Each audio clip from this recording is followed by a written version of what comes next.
Assalamualaikum warahmatullahi wabarakatuh. Hamdan wa syukran lillah, wassalatu wassalamu ala rasulillah, amma ba'du. Para narasumber diskusi publik pencegahan politik uang pada Pilkades yang saya hormati, ada Bapak Kapolsek, Bapak Camat, Bapak Ketua MUI Kecamatan Malingping, ada juga Bapak akademisi dari Stainha, Bapak Revi Risnandar, dan juga ada sahabat saya politisi Nasdem Usep Setiana.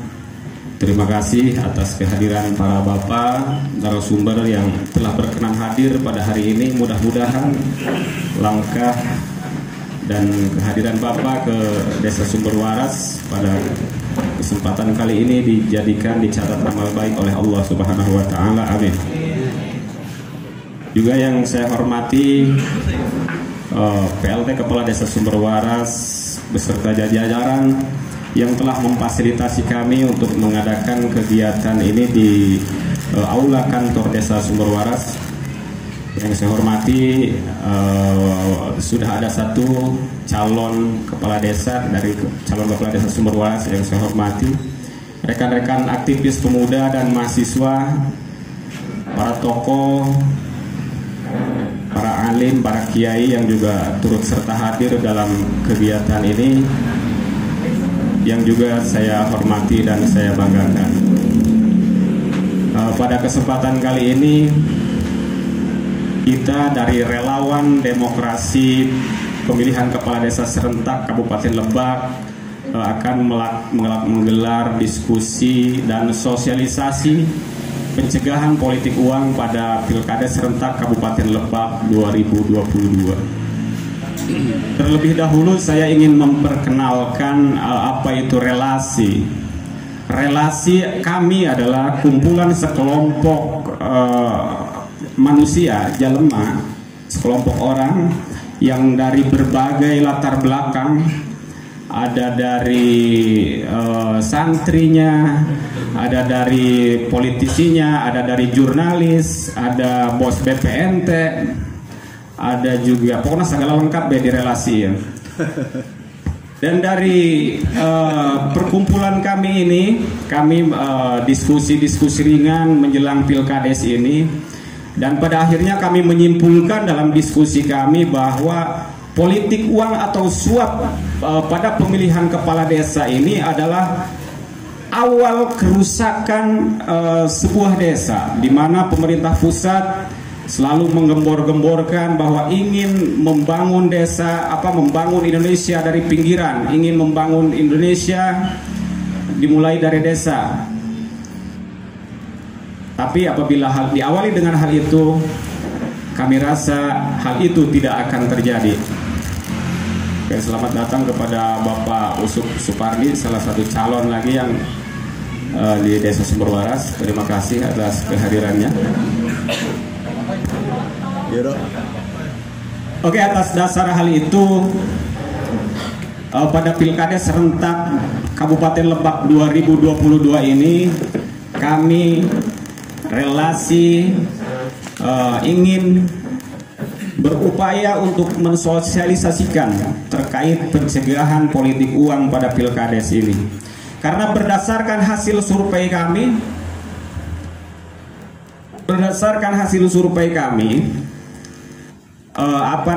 akibat politik uang pada Pilkades ini, sebuah desa kedepannya sulit untuk maju. Kenapa? Dari sekian banyak, kebetulan saya bekerja menjadi pendamping desa dari 2015 sampai saat ini. Tentu banyak sekali kawan saya yang menjabat kepala desa. Sebagian banyak dari mereka tidak ikhlas ketika dia terpilih, saat mencalonkan diri dia habis-habisan. Sebagian banyak dari mereka tidak ikhlas dan ingin mengembalikan dananya saat Pilkades, terutama untuk kos membeli suara. Sebagian dari mereka juga ada yang membeli suara itu memakai duit untuk apa dari hasil ngahutang. Dan akhirnya ketika dia menjabat sebagai kepala desa, nu di pikiran mayar hutang. Sedangkan lamun boga hutang, boro-boro batur abi pernah boga hutang. Pernah boga hutang pinjol 700.000. Lalieur boga hutangnya tadi tagih lagi. Begitupun dengan kepala desa yang kita harapkan untuk bisa berinovasi, untuk bisa mencurahkan gagasan-gagasannya yang brilian untuk membangun desa, tetapi ketika dia disibukkan dengan dengan ingin mengembalikan modal yang besar untuk pilkades waktu pencalonan, maka sulit untuk dia untuk mampu berinovasi membangun desa ke depan. Maka dari itu kami relawan demokrasi berupaya dengan mengadakan sosialisasi, dan terima kasih kepada para narasumber telah hadir meskipun hari ini yang datang peserta tidak sesuai dengan harapan, tapi mudah-mudahan apa yang nanti disampaikan oleh para narasumber bisa menjadi pencerahan untuk kita khususnya yang hadir, dan tentunya bisa disampaikan lagi kepada masyarakat lainnya.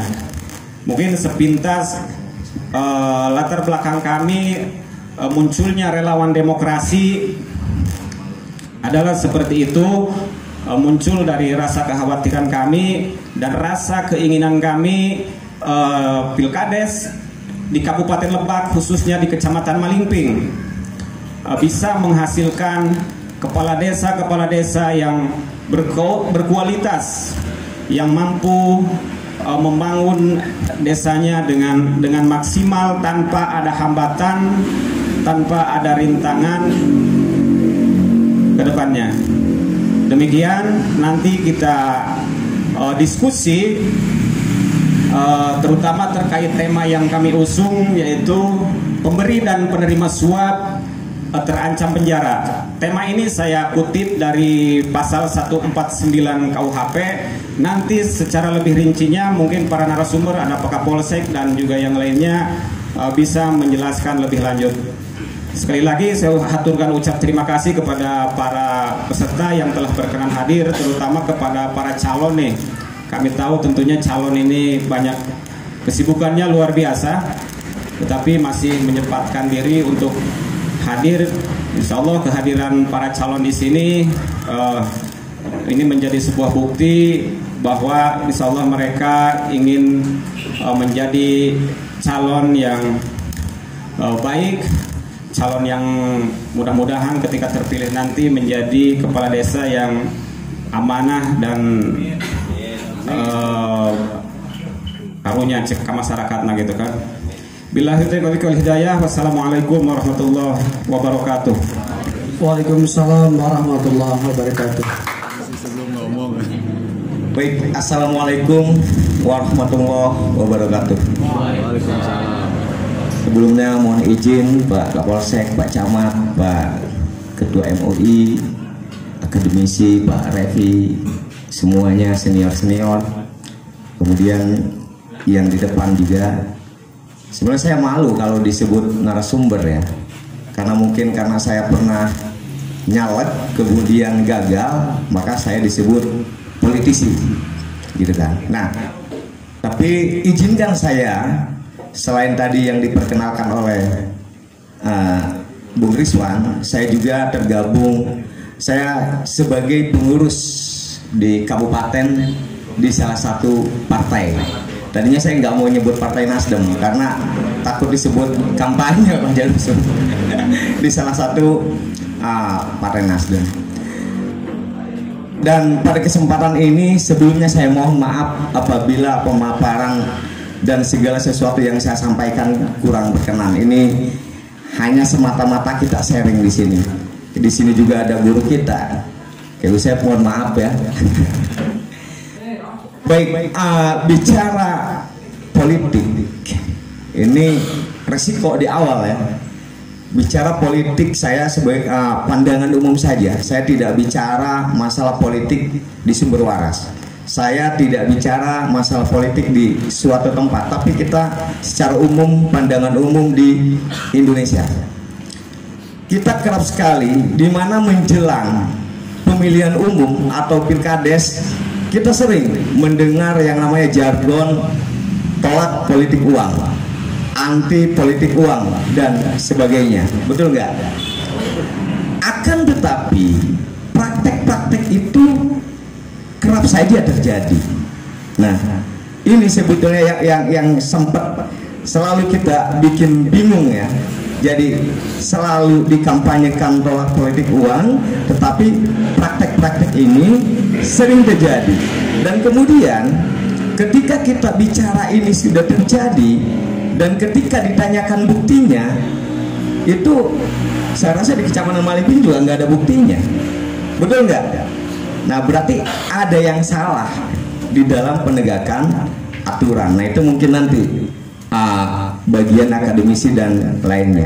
Saya hanya sedikit menjelaskan bahwasannya seseorang yang maju dalam kontestasi pilkades, atau sayalah mengalami sebagai seorang caleg, itu tak luput dari yang namanya biaya atau uang atau materi. Nah, inilah yang menjadi samar. Uang ini apakah masuk ke dalam politik uang, atau uang ini semata-mata memang biaya untuk berpolitik. Maka dalam berpolitik itu ada yang namanya kos politik. Nah, kos politik ini segala sesuatu biaya yang dikeluarkan oleh kandidat untuk kepentingan politiknya. Contohnya berkampanye, betul nggak? Atau kita di depan lihat ada tuh banner, ada yang lain-lain, atau kopi rokok kumpulan. Nah, itu yang disebut dengan kos politik. Apakah itu sah? Itu sah-sah saja. Sebetulnya seorang kandidat kalau hanya mengacu kepada kos politik, saya meyakini biaya anggaran yang dikeluarkan untuk seorang kandidat itu akan minim. Kenapa? Contoh, di salah satu desa yang hanya pemilihnya misalkan 3.000, saya meyakini itu nggak lebih dari 100 juta kalau konsepnya adalah hanya kos politik. Nah, makanya adalah ini pemberian dan penerima suap, ini pencegahan politik uang. Nah, politik uang inilah sehingga menjadikan seseorang kandidat biayanya itu makin tinggi, bahkan miris. Menjadi mau nyalon kepala desa sampai habis 400 juta atau 500 juta gitu kan. Itu kenapa? Karena ada indikasi-indikasi dari politik uang. Kenapa ini terjadi? Sebenarnya bukan nggak tahu, tapi tahu. Karena ini sudah mengakar kuat di Indonesia, Bapak. Ini sudah mengakar kuat. Dan kemudian bagaimana di masyarakat kehidupannya? Ada istilah yang namanya masyarakat atau warga pemilih. Itu ketika dikasih, ya tanpa ditunjukinya juga ya ada imbal jasa. Betul nggak? Dikasih ya nyoblos. Nah, inilah tentunya yang harus benar-benar ada sesuatu terobosan agar money politik atau politik uang ini bisa diminimalisir. Karena kalau dicegah sekaligus ini tentu tidak mudah, tapi minimal diminimalisir. Nah, itu kenapa sih politik uang ini terus terjadi? Saya mau nyalon misalkan, benar tadi ketika saya bilang saya nyalon nih Bu Gede, saya merasa jangan kan gitu dong, gitu kan. Jadi selalu konsepnya itu adalah uang, sehingga dampak dari politik uang ini adalah cita-cita luhur dari pesta demokrasi ini tidak sesuai dengan harapan, di mana hasil demokrasi ini diharapkan memperoleh pemimpin yang berintegritas, pemimpin yang memiliki visi misi, memiliki yang punya jiwa ke depan membangun suatu daerah. Maka tadi yang kata ketua tadi, bagaimana tadi memikirkan yang dipimpinnya, ketika keseharian dia hanya memikirkan apa yang sudah dikeluarkan. Nah itu dampaknya. Itu kita bukan tidak tahu, tapi ini terus berjalan, gitu kan? Kenapa? Ya tadi saya bilang faktornya banyak. Dari kandidatnya juga kalau nggak pegang ini ya ada ketidakpedean, betul nggak? Kemudian dari masyarakatnya juga ya lah gitu-gitu baik meningkat. Nah itulah, jadi budaya itu yang sudah mengakar. Nah ini menjadi tanggung jawab bersama. Kemudian bagaimana penyelesaiannya dari masalah-masalah ini? Saya tidak bicara terhadap penegakan hukum, saya juga tidak berbicara terhadap bagaimana ad hoc ini, panitia pilkades ini harus seperti apa, karena saya lihat panitia pilkades juga ini bingung karena dia tidak ada panwasnya di pilkades. Betul nggak Pak Revi? Gitu kan? Nah ini yang harus ini dengan Pak Revi gitu sebagai akademisi. Tapi kegiatan ini adalah salah satu bentuk upaya dalam pencegahan praktek politik uang, yaitu memberikan edukasi, sosialisasi yang berkelanjutan. Bukan hanya ketika ada ajang pilkades kemudian ada sosialisasi, tidak bisa. Ini harus berkelanjutan. Siapa yang menyelenggarakan? Bisa lembaga pemerintah, bisa non lembaga pemerintah, bisa tokoh atau ya relasi. Ini harus berkelanjutan. Kemudian saya juga berharap sebelumnya lihat YouTube nih, lihat YouTube. Bagi yang tidak punya uang tapi tidak bisa money politik, jangan khawatir, karena Allah Maha tahu siapa yang harus menang. Lihat kok, saya juga lihat bagaimana seorang kandidat itu tidak punya uang tapi dia menang karena di suatu daerahnya itu sudah anti yang namanya politik uang. Bahkan uang gak laku itu kan ada, saudaranya Gus Muh itu ada. Jadi hal-hal yang seperti itu juga ada. Atau ya maaf juga, saya baru semalam lihat bagaimana seorang kandidat kepala desa di Bulukumba, dia tidak memiliki banyak materi, dia tidak bisa untuk money politik, tapi dia membuat sebuah sayembara. Siapa saja yang melaporkan money politik maka akan dihadiahi 5 juta. Jadi sebenarnya banyak trik. Jangan khawatir. Gitu, jangan khawatir. Saya juga 2019 tidak punya banyak uang. Saya tetap maju dengan semangat walaupun hasilnya tidak sesuai dengan yang diharapkan, tapi tidak menyurutkan saya untuk terus bergerak gitu, nggak berhenti, karena itu resikonya. Ingatkan 2 menit lagi waktunya. Tuh. Dan masalah money politik mungkin sudah, artinya yang tadi sudah saya bahas. Jadi banyak yang harus dikerjakan ini Pak Camat, Pak Revi, Pak Kiai. Tentunya kan pendekatan terhadap masyarakat, bagaimana dampak negatif dari politik uang. Itu saja pemaparan dari saya, cuma 10 menit ya, paling nanti dilanjut untuk tanya jawab. Mudah-mudahan tidak puas sehingga nanti ada tanya jawab. Kurang lebihnya saya mohon maaf. Wabillahi taufiq wal hidayah. Wassalamualaikum warahmatullahi wabarakatuh.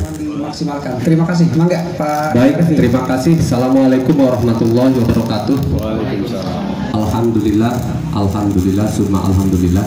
Yang saya hormati, ini guru saya dan guru kita semua, Bapak Kiai Haji Dr. Andes Sujai Arisudin, Pak Camat, kemudian Pak Usep selaku narasumber, kemudian Bapak Kepala Desa, tidak lupa juga para calon yang alhamdulillah berkenan hadir, Ketua Ormas, OKP, kemudian saya lihat ada guru kita juga semua, Ketua MXCNU Kecamatan Malinding, kemudian Ketua KMPI, dan ada dari TNI, masyarakat desa Sumber Waras dan apa satu lagi di situ, Senang Hati ya. Ya. Tidak lupa juga penyelenggara dari relasi yang alhamdulillah bisa menyelenggarakan kegiatan yang cukup positif. Puji dan syukur mari kita panjatkan kepada Allah Subhanahu wa taala. Sholawat beserta salam semoga terlimpah dan tercurah selalu kepada Habibana wa Nabiyana Muhammad sallallahu alaihi wasallam. Sengaja saya tetap duduk di sini karena saya sudah membuat slide atau PowerPoint supaya diskusi kita terstruktur, sistematis, dan tidak ngawur kemana-mana. Ya, artinya bahwa kegiatan diskusi kita ini supaya tidak keluar dari tema atau subtema yang diusung pada kesempatan ini. Dan mudah-mudahan diskusi ini membuahkan hasil dan ada nilai kebermanfaatannya, terutama untuk penegakan proses sistem demokrasi di Indonesia yang harus kita jaga oleh kita semua tentunya. Bapak dan Ibu hadirin yang kami hormati, berbicara masalah money politik atau politik uang, saya banyak membaca hasil penelitian. Pertanyaannya, penelitian siapa? Dan tentunya bukan penelitian saya, tetapi ini adalah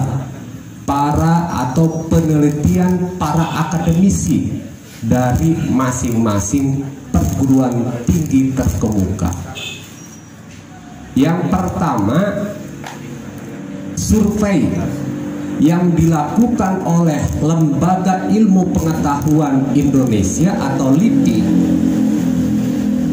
40% masyarakat Indonesia itu menerima yang disebut dengan politik uang. Dari mana itu datanya? Dari pemilu tahun 2019. Kemudian dari 37% masyarakat Indonesia mengakui bahwa mereka menerima uang. Kemudian ada lagi hasil penelitian yang dilakukan oleh atau para akademisi juga dalam jurnalnya, yaitu Problematika dan Strategi Penanganan Politik Uang Pemilu Serentak 2019 di Indonesia.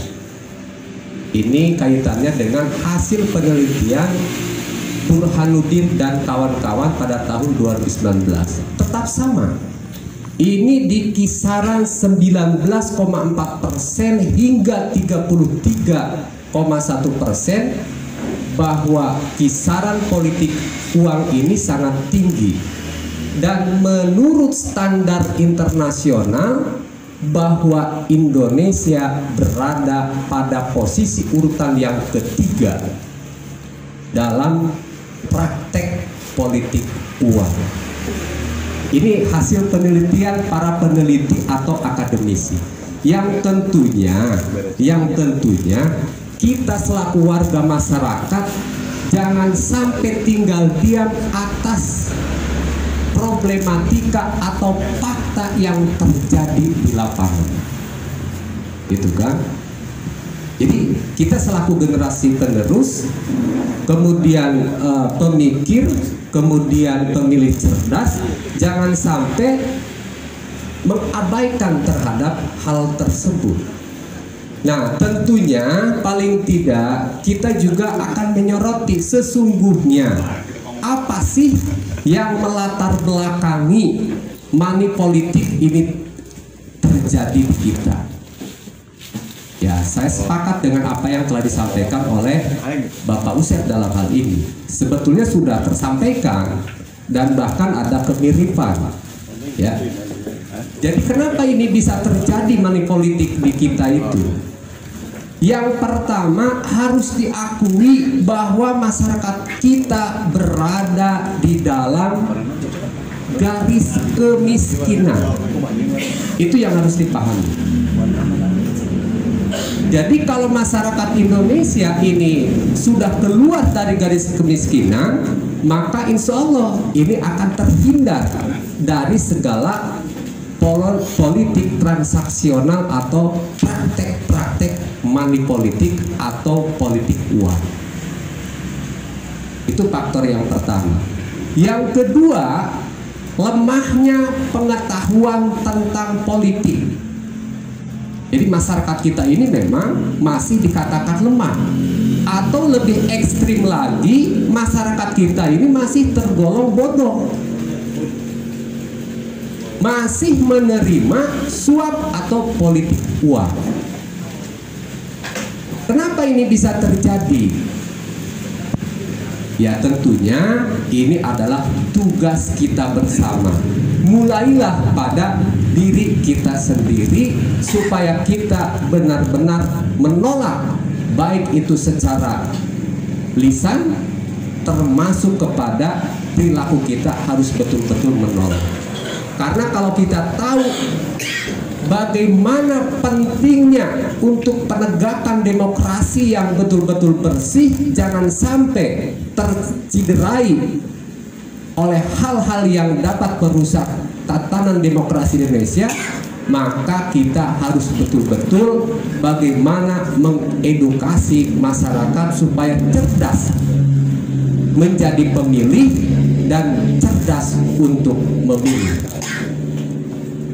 Kemudian terjadinya money politik yang ketiga itu adalah lemahnya pengawasan. Nah, tentunya pengawasan dari sisi mana? Kalau di Pilkades ini tentunya berdasarkan undang-undang ataupun perpu, ini tidak ada cantolan hukum atau dasar yang menjadi legal standing kaitannya dengan lembaga pengawas. Kalau di pemilu, ya kalau Undang-Undang Pemilu nomor 7 tahun 2017 dengan Undang-Undang Desa itu tentunya berbeda.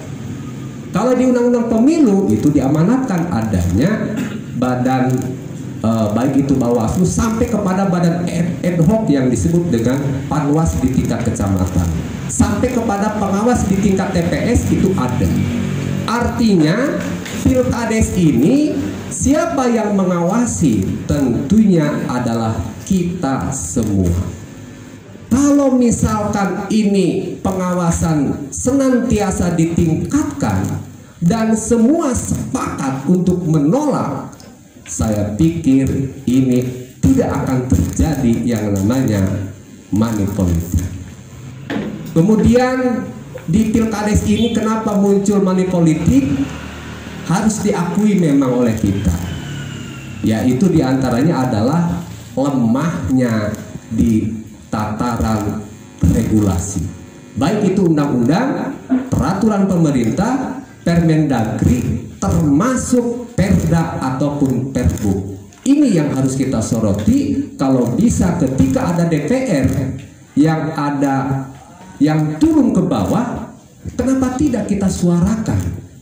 Kenapa kita tidak sampaikan kepada mereka bahwa tatanan pesta demokrasi di level paling bawah ini harus ada cantolan hukumnya untuk mengawasi praktek-praktek money politik itu sendiri. Kemudian yang kelima, faktor budaya atau tradisi. Kadang-kadang di kita tadi disampaikan oleh Kak Usep, begitu nyalon apapun itu ditanya Bogori seberapa dia, kan begitu. Kemudian ketika ada pemilih misalkan cenaing mah rek milih nu aya duitan bae, kan gitu. Minimal atau jeung ongkos-ongkos ke TPS atau jeung jajan beli cendol dan lain sebagainya. Ini adalah budaya-budaya atau tradisi-tradisi yang memang salah kaprah, yang memang harus dihilangkan oleh kita, ya. Kemudian yang terakhir tentunya ini adalah faktor politik yang berada di para kontestan atau para politisi. Kadang-kadang para calon atau para kandidat dia tidak memiliki visi, tidak memiliki misi, tidak memiliki program yang jelas, sehingga dia minim dengan strategi, minim dengan program, akhirnya mencari jalan yang instan, mencari jalan yang ekspres. Bagaimana agar perolehan suara mendulang tinggi, yaitu praktek-praktek yang tidak halal, praktek-praktek yang dilarang di dalam aturan atau regulasi ini dilakukan.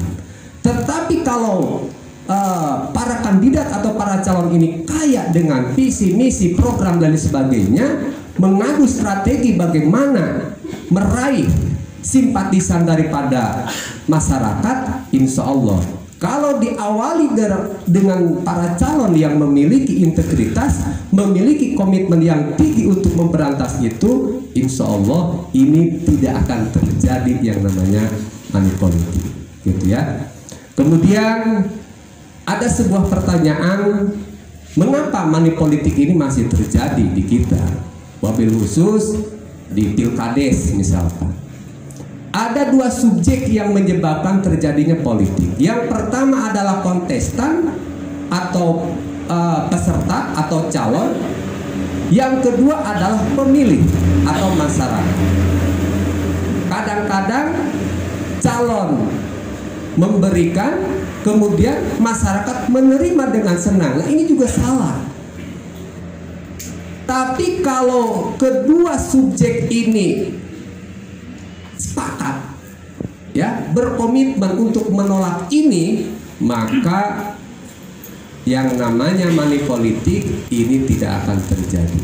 Peserta atau calon, pemilih atau masyarakat, ini harus betul-betul kita harus menjaga marwah pesta demokrasi yang ada di masing-masing level.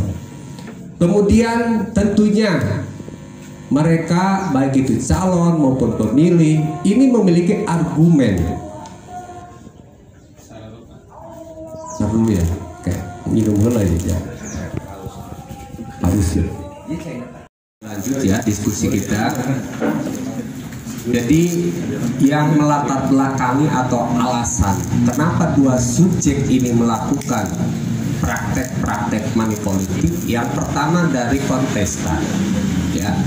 Kontestan ini tadi di awal kami telah menceritakan bahwa calon ini minim dengan strategi, minim dengan program, sehingga mengambil jalan pintas, takut kalah dan takut keisingan dan lain sebagainya. Maka itulah yang diambil oleh para calon. Yang kedua, para pemilih atau masyarakat. Nah, masyarakat ini memang memiliki stigma yang negatif. Kadang-kadang ada celotehan, wah, hari geus jadi mah. Ingat gitu. Maka hal-hal itu menjadi dasar para pemilih untuk tadi masuk ke wilayah jebakan-jebakan tertentu. Jadi makanya mari kita sama-sama baik itu kontestan maupun pemilih supaya betul-betul berkomitmen di dalam pencegahan terjadinya money politik. Nah, sekarang kita lihat dampak money politik terhadap tatanan demokrasi. Ini tentunya yang harus kita pahami secara bersama-sama. Yang pertama, bahwa dampak money politik itu melemahkan sistem tatanan demokrasi di Indonesia, yang seharusnya tatanan demokrasi ini harus kita jaga, kemudian harus kita sucikan, tetapi dikotori oleh oknum-oknum yang memang sengaja untuk merusak tatanan demokrasi. Kemudian yang kedua, dampak dari money politik ini tentunya akan menghasilkan kualitas pemimpin yang rendah, karena tadi masyarakat akan terkecoh. Sesungguhnya pemimpin yang betul-betul ideal, pemimpin yang betul-betul harapan masyarakat ini akan terkecoh dengan adanya tadi. ya. Dan tentunya semua calon saya pikir di Sumber Waras ini calon yang terbaik semua, dan dari yang terbaik tentunya nanti pilihan masyarakat itu adalah pilihan yang terbaik.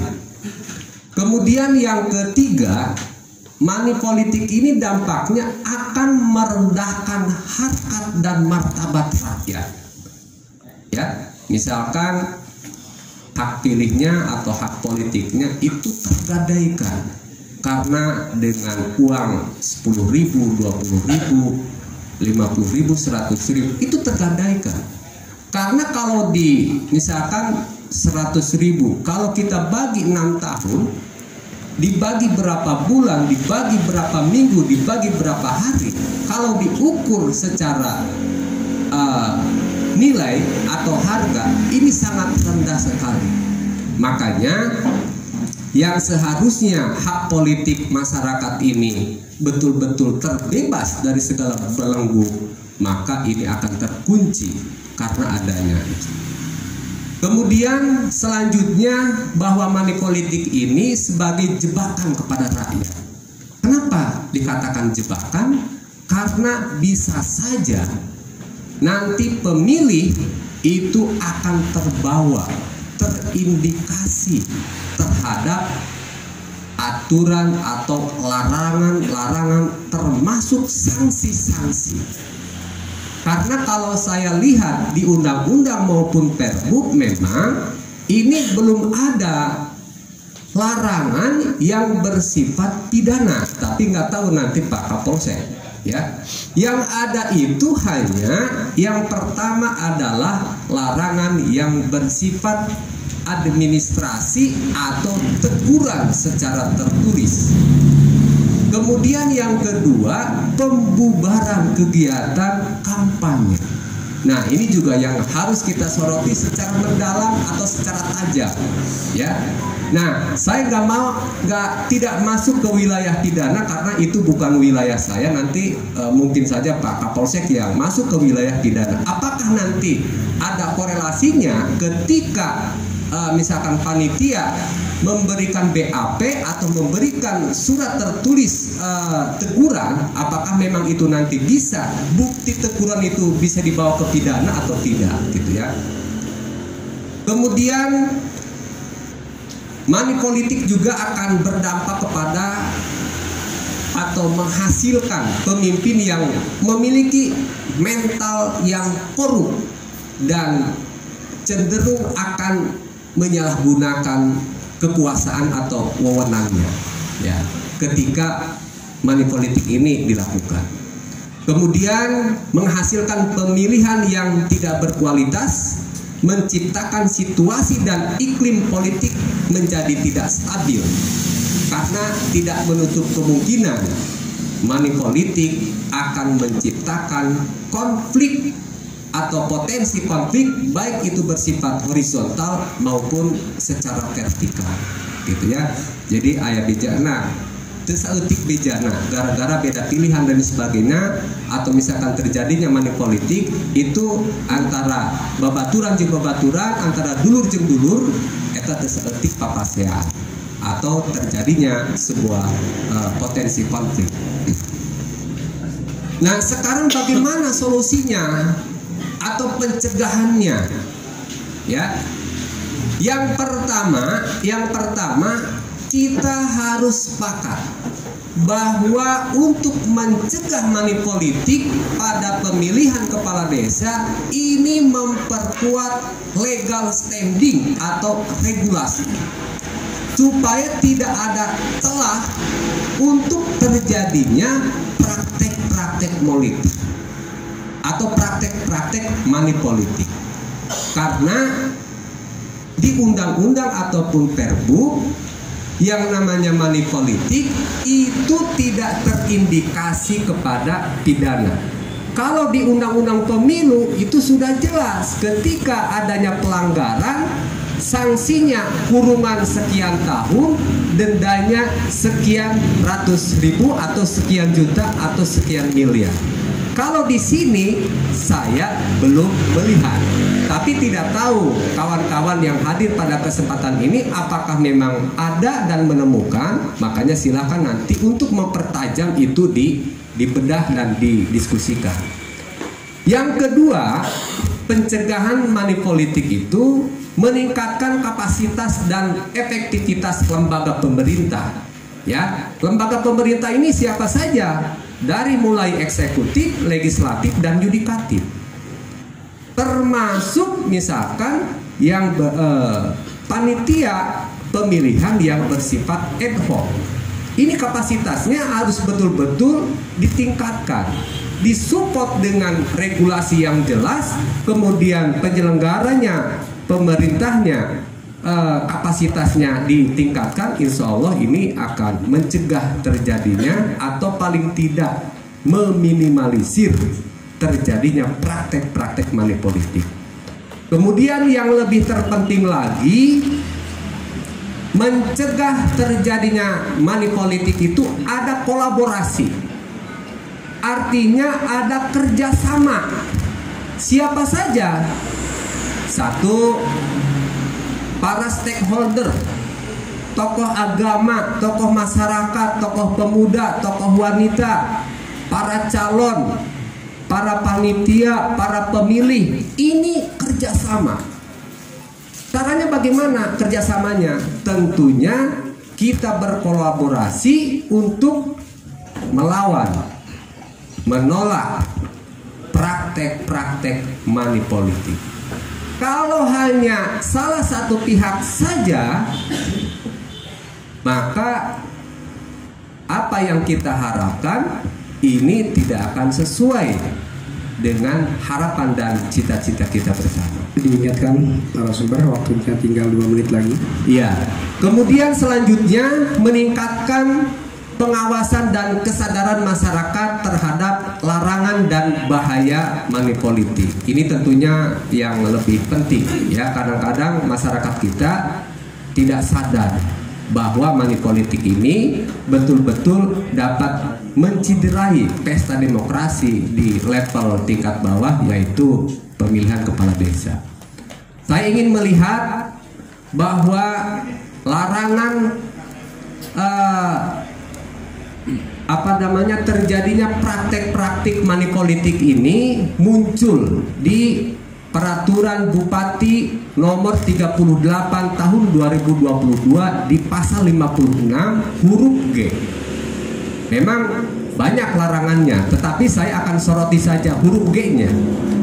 Di dalam pasal 56 huruf G dikatakan bahwa menjanjikan atau memberikan uang atau materi lainnya kepada pemilih ini dilarang. Ya.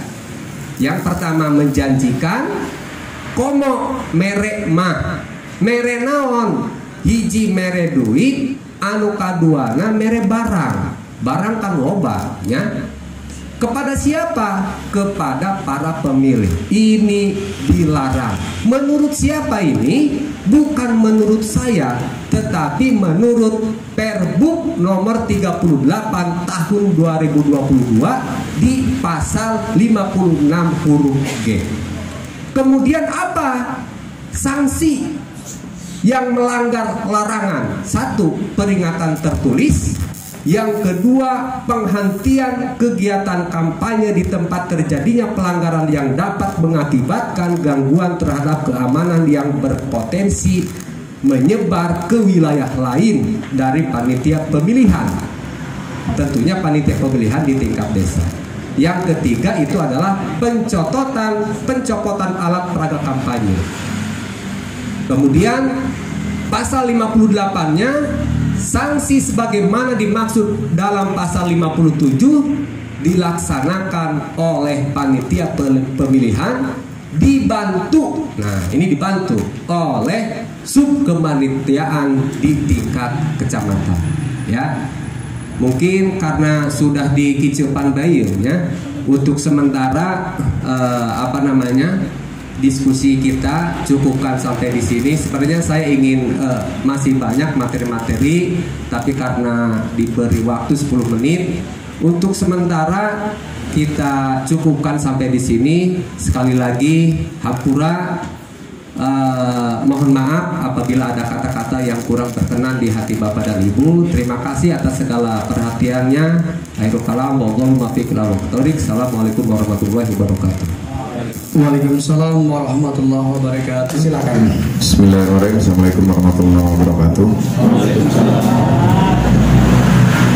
Kapolsek yang sedang ini pikon video Zoom dengan pimpinannya Pak Ketua MUI, Jalan Meeting, para narasumber, panitia penyelenggara, panitia pilkades, PJ kepala desa beserta perangkat, para kiai, para kesepuhan dan hadirin semua yang mohon maaf tidak bisa saya sebutkan satu persatu. Terima kasih atas waktunya dan ya saya sangat mengapresiasi. Ada yang merupakan edukasi juga ini dalam rangka mendewasakan demokrasi di masyarakat. Ada beberapa hal yang kiranya perlu saya sampaikan karena kalau berbicara KUHP dan lain-lain juga saya juga kurang paham. Jadi saya akan bicara secara regulasi karena memang kita ada di demokrasi. Perlu kita ketahui bersama bahwa pemilihan kepala desa ini bukan pemilu. Itu saja dulu yang harus digarisbawahi.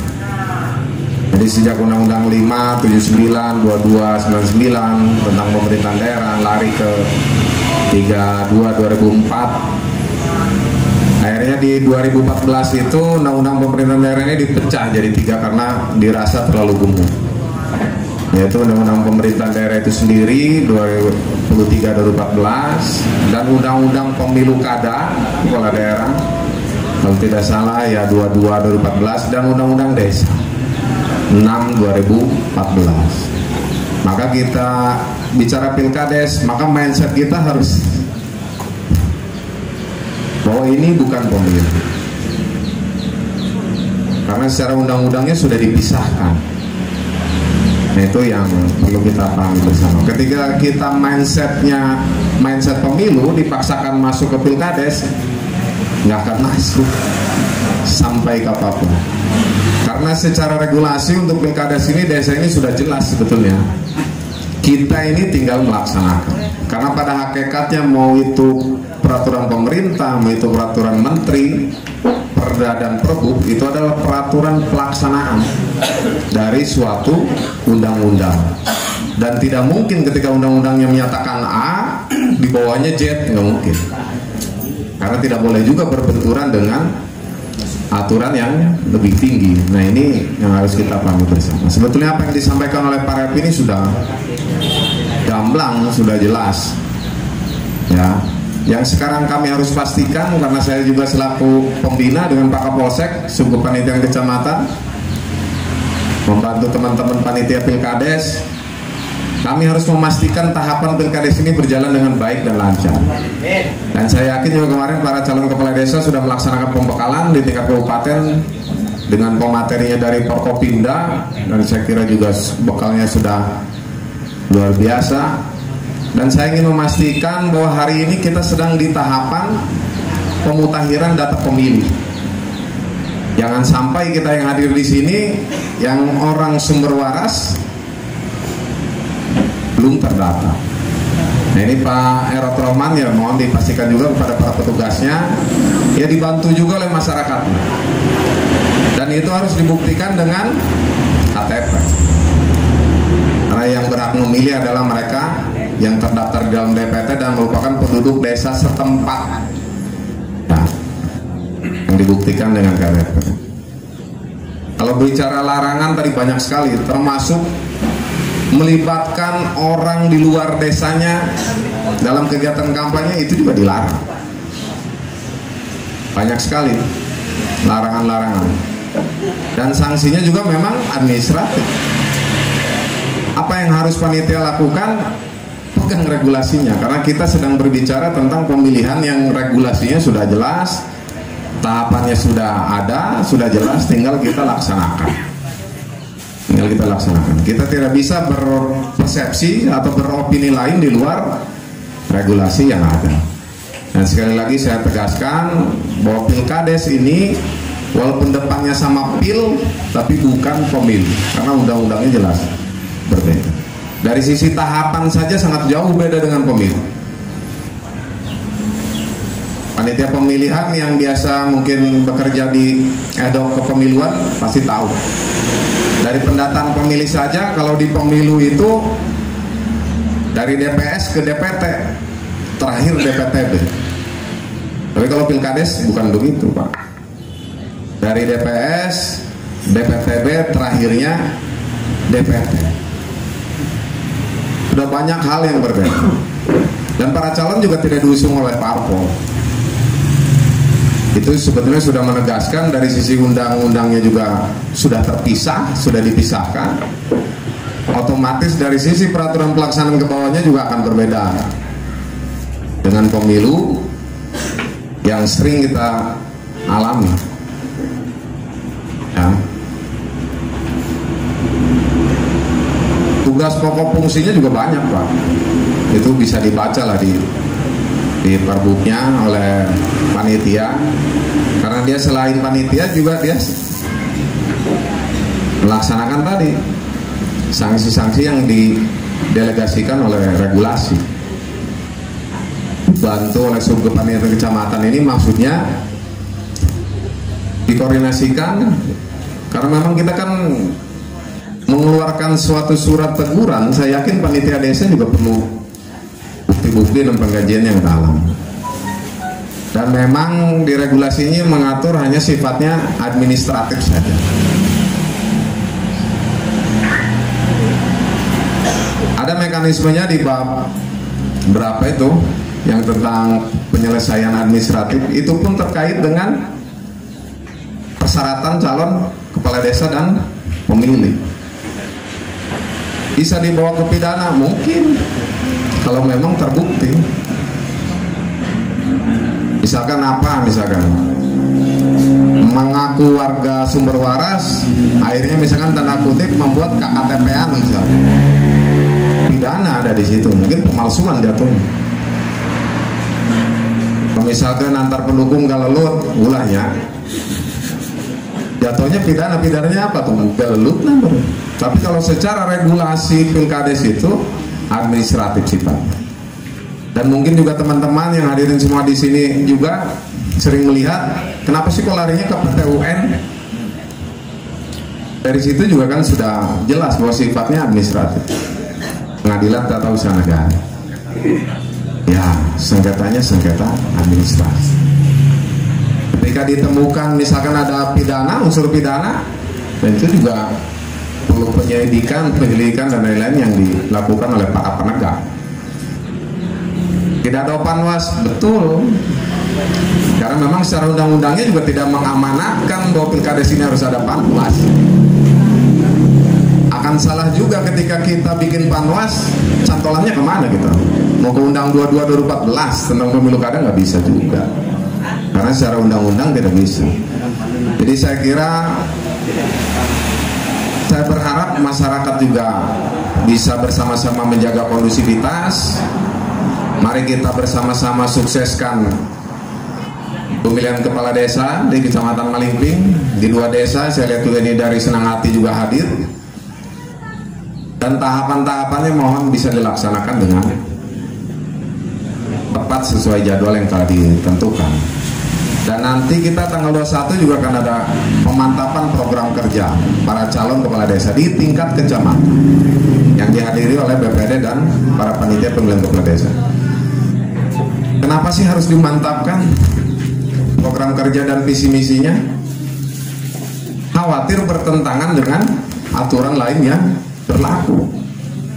Misalkan jana kampanyenya misalkan membebaskan pajak misalnya, itu kan tidak boleh, itu kan melanggar aturan.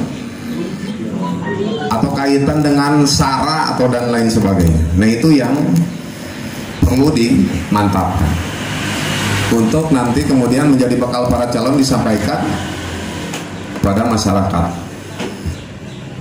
Saya kira itu beberapa hal yang perlu saya sampaikan regulasinya silahkan dibaca. Saya kira sekarang zamannya mudah, tinggal diakses di internet, mau dari undang-undangnya, PP-nya, Permendagrinya, Permendesnya, banyak sekali Pak. Yang atur tentang desa ini banyak sekali.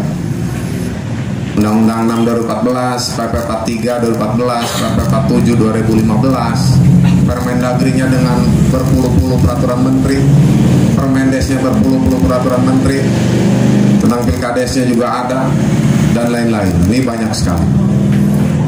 Karena satu undang-undang itu penjabarannya itu hampir tiap bab, tiap paragraf, dan tiap pasal itu ada. Dan saya yakin si penyusun undang-undang ini para tim ahli Pak, yang diisi oleh para akademisi biasanya. Karena program legislasi itu biasanya satu profesor Pak kalau undang-undang. Kalau saya harus mengupas satu-satu, saya terlalu jauh, ilmunya belum nyampe mungkin. Karena kitanya hanya sebatas pelaksana peraturan, maka tidak ada jalan lain selain kita melaksanakan aturan yang memang sudah tertulis di aturan itu sendiri. Dan saya tidak mau berspekulasi yang lain-lain yang di luar aturan yang ada. Saya kira itu, terima kasih. Mudah-mudahan pemilihannya berjalan dengan baik, lancar, kondusif, dan terpilih para pemimpin yang terbaik untuk memajukan desanya di masing-masing desa yang melaksanakan pemilihan kepala desa tahun 2022.